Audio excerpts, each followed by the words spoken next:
Ayun, speaking of, alam ko pareho kasi close mo si Mark Heras kasi pareho kayong ultimate male survivor, di ba?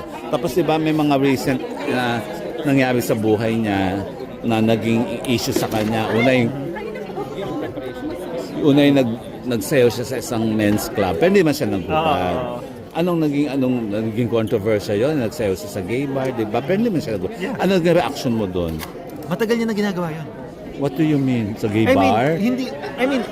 Bilang performer, si Mark Heras, nagtatrabaho siya para sa pamilya niya. Matagal na siyang dancer. Nagsasayaw talaga yun as hip-hop dancer. So alam ko sa mga gay bar, merong gine-guest talaga ng mga hip-hop dancers. Nagkataon na siya yun. Andun lang naman siya para magtrabaho, hindi naman siya andun para maging macho dancer.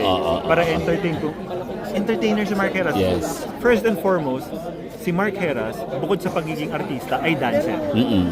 At yun yung way niya para mag-provide sa pamilya niya. Yes. May ginawa ba siyang immoral?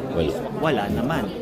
So 100% okay yun para sa Yeah, kasi naalala ko si Katrina before, kumakanta rin siya sa mga club before. Pero Katrina halili na siya. Kasi part ng trabaho niya, kumakanta siya. Wala singer naman, hindi naman siya. Nagpa-perform. Hindi rin naman siya nag-uubad. Doon na siya, binayaran siya para mag-perform. That's it. Ikaw ba na-offeran ka na mag-perform sa gay bar? Hindi pa. If ever ma-offeran ka, kakanta, tatanggapin mo? Kakanta sa gay bar. Hindi ko alam kung paano sila i-entertain, to be honest. Hindi ko rin alam kung magagandahan sila sa boses ka, ko. no? Kahit ba hindi Siguro pang singer ang boses Siguro mo. habang kumakanta ako ng sabihin natin na parang mga tipo Michael Bublé, baka gilingan ko na lang para ma-entertain sila. So wala pa. Wala pa Ay, kumusta naman. kayo ni Mark? Okay, may communication Magkasama kayo? kami last time sa malayo para sa basketball.